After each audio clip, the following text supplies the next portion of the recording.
दोस्तों, स्वागत है आपका अपना चैनल बुधा शक्ति में। दोस्तों, आज हम बात करेंगे कि टेंशन से कैसे बचे। आपके अंदर का सारा टेंशन, चिंता और डर। गौतम बुद्ध की इस कहानी को सुनने के बाद यूं खत्म हो जाएगा इस कहानी में सबसे आसान तरीका, और ऐसे 8 तरीके अलग अलग तरीके से बताए गए हैं, जिसे अगर आप ध्यान से सुने तो आपके अंदर की सारी चिंता और डर पूरी तरह से समाप्त हो जाएगा। तो चलिए आज की कहानी की शुरुआत करते हैं। लेकिन कहानी की शुरुआत करने से पहले आप हमारे चैनल को सब्सक्राइब कीजिए। तो चलिए जानते हैं गौतम बुद्ध से कि हमारे अंदर का सारा टेंशन कैसे आसानी से खत्म हो सकता है। यह बात उन दिनों की है जब बुद्धा मरवन शहर में अपना समय व्यतीत कर रहे थे। इस समय तक बुद्ध की प्रसिद्धि दूर दूर तक फैल चुकी थी। बहुत दूर दूर से लोग अपनी चिंताओं और परेशानियों का समाधान खोजने के लिए गौतम बुद्ध के पास आते थे। ऐसे ही एक दिन जब बुद्ध मरवन में अपने शिष्यों को प्रवचन दे रहे थे, तो एक अधेड़ उम्र का व्यक्ति अपने 21 वर्ष के पुत्र को अपने साथ लिए बुद्ध की तरफ चला आ रहा था। जब ये प्रवचन स्थल के पास पहुंच गया, तो गौतम बुद्ध ने एक नजर उन पर डाली और इशारे से बैठने के लिए कहा। जब प्रवचन समाप्त हो गया और सभी लोग वहां से चले गए, तो बुद्ध ने उस व्यक्ति को अपने पास बुलाया और बैठने के लिए कहा। वहां चारों तरफ हरियाली छाई हुई थी। मौसम बहुत सुहाना था और तरह तरह के पक्षियों की आवाजें गूंज रही थीं। ऐसा नजारा देखकर उस व्यक्ति को अंदर से असीम शांति महसूस हो रही थी। इसके बाद बुद्ध ने उस व्यक्ति से आने का कारण पूछा, तो इस पर व्यक्ति ने कहा, यह तथागत, मैं दिन की लंबी यात्रा करके अपने पुत्र को आपसे मिलवाने लाया हूँ। यह मेरा इकलौता पुत्र है और यह हर समय थका थका रहता है। ऐसा लगता है जैसे इसके अंदर कोई जान ही नहीं है, कोई प्राण ही नहीं है। इसका स्वभाव भी काफी चिद्दा हो गया है। अगर हम इसे कुछ भी कहते हैं तो यह हमारी छोटी छोटी बातों पर गुस्सा हो जाता है। इसके देखने की क्षमता भी उम्र से पहले ही कमजोर हो गई है और इसके बाल भी सफेद पड़ने लगे हैं। इतनी कम उम्र में इतनी बड़ी उम्र का लगना, मुझे तो कुछ समझ नहीं आ रहा कि इसके साथ हो क्या रहा है। तथा अगर मैं अपने पुत्र के स्वास्थ्य को लेकर बहुत चिंतित हूँ। जब मैं अपने पुत्र को डॉक्टर के पास लेकर गया तो उन्होंने कुछ औषधि दी और कहा, अपने पुत्र को तनाव कम लेने के लिए कहो। वह अपने दिमाग में बहुत अधिक तनाव लेता है, इसीलिए उसकी ऐसी हालत हो गई है। लेकिन मुझे उनके बहुत समझाने के बाद भी तनाव का मतलब समझ नहीं आया। मुझे नहीं पता कि तनाव होता क्या है, ये किन कारणों से आता है और उसे कैसे अपने पुत्र के दिमाग से निकालो। लेकिन मुझे सबसे पहले तो यह समझना है कि तनाव होता क्या है, इसीलिए तथागत मैं आपके पास आया हूँ। कृपया आप मेरी समस्या का समाधान कीजिए। ये सुन बुद्ध उसके पुत्र को बड़े ध्यान से देखते हैं, उसके चेहरे को देखते हैं, उसकी आंखों को देखते हैं और फिर उसके हाथों की नस को भी देखते हैं। ये सारी विधि करने के पश्चात बुद्ध उस व्यक्ति से कहते हैं, तनाव लेना तो कोई नहीं चाहता, लेकिन फिर भी यह तनाव लोगों के दिमाग को दीमक की तरह पकड़ लेता है और व्यक्ति जान भी नहीं पाता कि वह तनाव में जी रहा है। लेकिन अगर व्यक्ति तनाव के कारणों को अच्छे से समझ लेता है और तनाव के बारे में कोई ऐसा पैमाना बना लेता है जिससे वह जान सके कि वह कितने तनाव में है, तो वह इस समस्या का समाधान भी खोज सकता है। सबसे पहले तो तुम यह समझो कि तनाव होता क्या है। जब भी कोई व्यक्ति कोई काम कर रहा होता है लेकिन उसका मन कहीं दूर भटक रहा होता है, कल्पनाओं में होता है, तो उसके शरीर और मन के बीच एक दूरी पैदा हो जाती है। यह दूरी जितनी अधिक होगी, व्यक्ति उतनी ही ज्यादा बेहोशी की अवस्था में होता है और शरीर व मन के बीच की इसी दूरी, इसी खिंचाव को तनाव कहा जाता है। आखिर कोई पसंदीदा खेल खेलने के बाद व्यक्ति चुस्ती और प्रसन्नता से क्यों भर जाता है, जबकि उसने तो अपने शरीर को थकाया है। लेकिन समझने वाली बात यह है कि खेलते समय मन और शरीर एक साथ पूरी तरह से उस खेल में केंद्रित होता है, जिससे शरीर और मन के बीच दूरी पैदा नहीं होती और कोई तनाव भी पैदा नहीं होता। और अगर दिमाग में कोई तनाव था भी तो वह भी दूर हो जाता है। लेकिन इसके विपरीत जब हम कोई ऐसा काम करते हैं जो हमें पसंद नहीं है, तो हमारा शरीर तो उस काम को कर रहा होता है, लेकिन हमारा मन कहीं दूर कल्पनाओं में भटक रहा होता है, जिससे शरीर और मन के बीच एक दूरी पैदा हो जाती है और इसके कारण तनाव का जन्म होता है। इसीलिए व्यक्ति को एक समय पर सिर्फ एक ही काम करना चाहिए और अपने तन और मन की सारी शक्ति उसी काम पर लगा देनी चाहिए, जिससे व्यक्ति के अंदर तनाव पैदा ही ना हो सकता। इसके बाद बुद्ध ने कहा, तनाव पैदा होने के मुख्य 8 कारण होते हैं और जिसने इन कारणों को समझ लिया वह जीवन भर तनाव मुक्त रह सकता है। मुख्य कारणों में सबसे पहला कारण है अति महत्वाकांक्षी होना। महत्वाकांक्षी होना अच्छी बात है, लेकिन क्या कभी आपने इस बात पर ध्यान दिया है कि इंसान के लक्ष्य कभी पूरी ही नहीं होते? उसका एक लक्ष्य पूरा हुआ नहीं कि वह दूसरे की तरफ भागने लगता है, दूसरा पूरा हुआ नहीं तो तीसरे की तरफ, और इस तरीके से वह अपने लक्ष्यों को पाने के लिए जिंदगी भर गोल गोल घूमता रहता है। इसीलिए जो व्यक्ति अति महत्वाकांक्षी होता है, जिसने बड़े बड़े लक्ष्य बनाए होते हैं, वह वर्तमान में कभी रह नहीं पाता। उसका मन सदैव भविष्य की योजनाएं बनाने में ही व्यस्त रहता है। उसका शरीर तो वर्तमान में रहता है, लेकिन मन भविष्य में ही रहता है, जिससे मन और शरीर के बीच दूरी पैदा हो जाती है और वह तनाव भरी जिंदगी जीने लगता है। बुद्ध के मुंह से यह बात सुन उस लड़के ने कहा, बुद्ध, तो फिर इसका मतलब है कि हमें लक्ष्य नहीं बनानी चाहिए, क्योंकि लक्ष्य बनाना भी तो महत्वाकांक्षा ही है। इस पर बुद्ध ने कहा, जीवन में लक्ष्य बनाना कोई गलत बात नहीं है, लेकिन समस्या तब उत्पन्न होती है जब वह अपना पूरा ध्यान उस लक्ष्य से मिलने वाले परिणाम पर ही लगा देते हैं और उसके परिणाम की चिंता करते रहते हैं। व्यक्ति को वर्तमान में जीना आना चाहिए। आप लक्ष्य बनाइए और उस लक्ष्य की प्राप्ति के लिए कड़ी मेहनत करिए, लेकिन साथ ही साथ आपको इस बात का भी ध्यान होना चाहिए कि आप अभी वर्तमान में जी रहे हैं और वर्तमान ही सत्य है। बुद्ध ने आगे कहा, तनाव का दूसरा सबसे बड़ा कारण है ईर्ष्या। जब व्यक्ति ईर्ष्या और जलन से भर जाता है तो उसका मन अंदर से सड़ने लगता है। ईर्ष्या एक आंतरिक घाव है। आंतरिक घाव यानी मन का घाव। व्यक्ति के शरीर का घाव तो भर सकता है, लेकिन मन का घाव कभी नहीं भर सकता।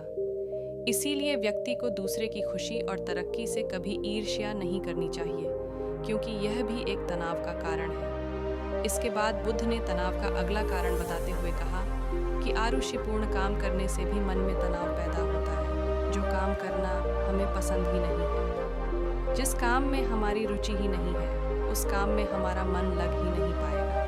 हमारा शरीर तो वहीं बैठा रहेगा, लेकिन हमारा मन कल्पनाओं की उड़ान भरेगा, जिससे शरीर और मन के बीच दूरी पैदा हो जाती है और व्यक्ति तनावग्रस्त हो जाता है। इसीलिए इंसान को हमेशा अपनी रुचि के अनुसार ही कार्य करनी चाहिए। अगर व्यक्ति ने यह पता कर लिया कि उसे कौन सा काम करना पसंद है और वह उसी काम को अपने जीवन का लक्ष्य बना लेता है, तो फिर वह काम उसके लिए काम नहीं बल्कि खेल बन जाता है। फिर भगवान गौतम बुद्ध ने कहा, तनाव का चौथा कारण होता है किसी दूसरे से आशा रखना। बुद्ध ने उस व्यक्ति की ओर इशारा करते हुए कहा, एक पिता होने के नाते तुम्हारी अपने पुत्र से बहुत सी अपेक्षाएं होंगी कि तुम्हारा पुत्र एक बहुत ही कामयाब इंसान बने, तुम्हारा नाम रोशन करे, जैसा तुम चाहते हो उस तरह का जीवन जिए, तुम्हारी हर बात माने। लेकिन क्या आज तक कभी किसी की सारी अपेक्षाएं पूरी हुई हैं? जब भी कोई व्यक्ति किसी दूसरे से कोई अपेक्षा रखने लगता है तो वह अनजाने में अपने लिए तनाव पैदा करने लगता है। जरा सोचो कि अगर तुम्हारा बेटा तुम्हारे अनुसार काम नहीं कर रहा और वह नहीं बन पा रहा जो तुम उसे बनाना चाहते हो, तो निश्चित रूप से तुम्हारे दिमाग को तनाव पकड़ लेगा। तुम तनाव से भरा जीवन जीना शुरू कर दोगे और इस तनाव के बस में आकर तुम ऐसा व्यवहार करोगे, ऐसी बातें करोगे कि तुम्हारा अपने पुत्र के साथ संबंध और भी खराब होता चला जाएगा। इसीलिए व्यक्ति को जितना हो सके उतनी कम अपेक्षाएं दूसरों से रखनी चाहिए, और अगर पूरी तरह से तनाव मुक्त रहना है तो दूसरों से अपेक्षा रखना ही बंद कर दो। इसके बाद गौतम बुद्ध ने कहा कि शारीरिक कष्ट भी इंसान के तनाव का एक कारण होता है। जब व्यक्ति किसी शारीरिक पीड़ा से गुजर रहा होता है तो उसका पूरा ध्यान बस अपने उस शारीरिक दर्द पर होता है और वह पूरे दिन बस उसी के बारे में सोचता रहता है, जिससे उसका मन दुख के विचारों से भर जाता है और ऐसी स्थिति में व्यक्ति तनावग्रस्त रहने लगता है। ये सुन उस व्यक्ति ने कहा कि हे बुद्ध, शारीरिक दुख तो किसी भी व्यक्ति को हो सकता है, तो फिर क्या हुआ व्यक्ति जीवन भर तनाव में ही जिएगा? इसका जवाब देते हुए बुद्ध ने कहा कि इंसान को यह बात समझनी चाहिए कि हमारा जीवन दुखों का आधार है। जैसे जैसे हमारा जीवन आगे बढ़ता है, इसमें दुख आते हैं, बीमारियां आती हैं और फिर अंत में मृत्यु भी आती है। तो बीमारियां इंसान के जीवन का अभिन्न अंग है, कोई इनसे बच नहीं सकता। बस किसी किसी के जीवन में यह समय से पहले आ जाता है तो किसी के बाद में, लेकिन बीमारियां बढ़ती सबको है। जब इंसान का मन इस बात को अच्छे से समझ लेगा तो फिर वह अपनी बीमारी के बारे में सोच कर ज़्यादा तनाव नहीं लेगा, क्योंकि यह हमारे जीवन का अभिन्न हिस्सा है। और इसके लिए व्यक्ति को शारीरिक रूप से भी अभ्यास करते रहना चाहिए। अपने जीवन में व्यायाम और स्वस्थ जीवन शैली को भी जगह देनी चाहिए ताकि उसका शरीर लंबे समय तक निरोगी रहकर सही से काम कर सके। तनाव का अगला कारण होता है अपनी योजनाओं को समझने के लिए समय न देना। कुछ लोगों के दिमाग में कोई विचार आया नहीं है कि वह बिना सोचे समझे उस पर काम करना शुरू कर देते हैं, और जब उस काम में उन्हें असफलता मिलती है तो वह तनाव से भर जाते हैं, क्योंकि उन्होंने उस काम को शुरू करने से पहले उसके बारे में पूरी जानकारी इकट्ठा नहीं की थी। इंसान को कोई भी काम शुरू करने से पहले उसके अच्छे और बुरे परिणामों के बारे में ठीक से सोच विचार कर लेना चाहिए।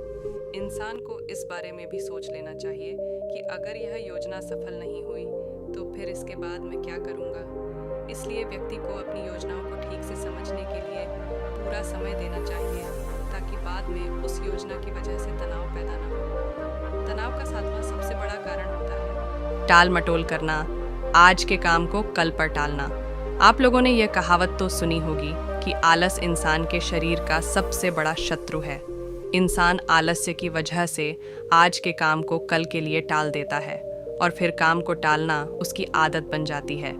काम को कल पर टालने वाले व्यक्ति का काम कभी भी समय पर पूरा नहीं हो पाता, और अगर किसी तरह से पूरा हो भी जाता है तो वह उतना अच्छा नहीं हो पाता जितना अच्छा उसे किया जा सकता था, और फिर यह बात व्यक्ति के अंदर तनाव पैदा करती है। लेकिन काम को टालना या काम को एकदम अंत समय पर करना एक आदत है। इसीलिए व्यक्ति न चाहते हुए भी बार बार अपनी इस आदत का शिकार बन जाता है और काम को टालता रहता है, और फिर जब काम की समय सीमा पास आ जाती है तो वह तनाव से भरकर काम को पूरा करने का प्रयास करता है। इसीलिए तनाव मुक्त रहने के लिए व्यक्ति को काम को टालने की आदत छोड़नी पड़ेगी, और यह तभी संभव है जब व्यक्ति काम को समय से पहले खत्म करने का निश्चय करे। सबसे आखिरी और सबसे प्रमुख कारण जो तनाव का होता है वह है ज्यादा सोचना।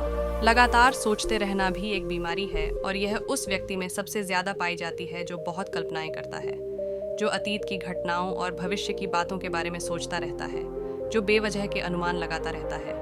इसीलिए व्यक्ति को ज्यादा सोचने की आदत पर लगाम लगाना चाहिए। इसके लिए जितना हो सके खुद को काम में व्यस्त रखना चाहिए और हर दिन ध्यान का अभ्यास करने को अपने जीवन का हिस्सा बना लेना चाहिए।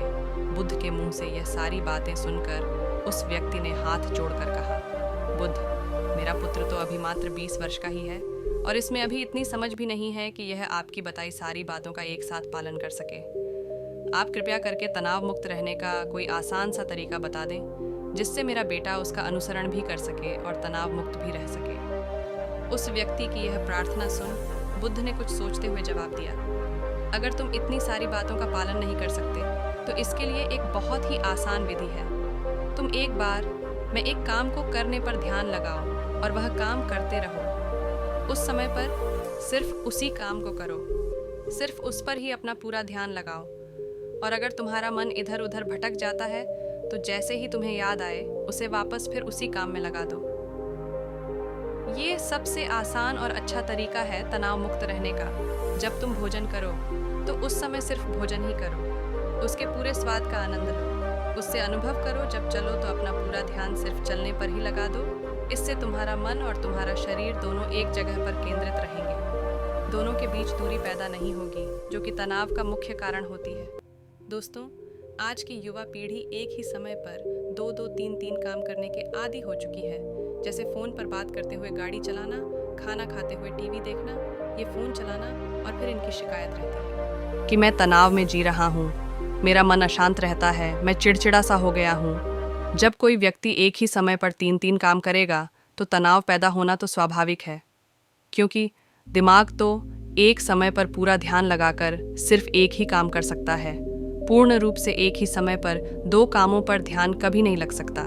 इसीलिए जहाँ तक संभव हो सके एक समय पर सिर्फ एक ही काम करने का प्रयास करें, वह भी पूरे ध्यान के साथ। आपको इस कहानी से काफ़ी कुछ सीखने को मिला होगा, और यह कहानी आपको पसंद आई हो तो हमारे चैनल को सब्सक्राइब कीजिए और इस वीडियो को लाइक कीजिए, और इस कहानी को जितना हो सके उतना अपने दोस्तों और परिवारों के साथ शेयर करें ताकि उनका भी तनाव कम होने में मदद हो।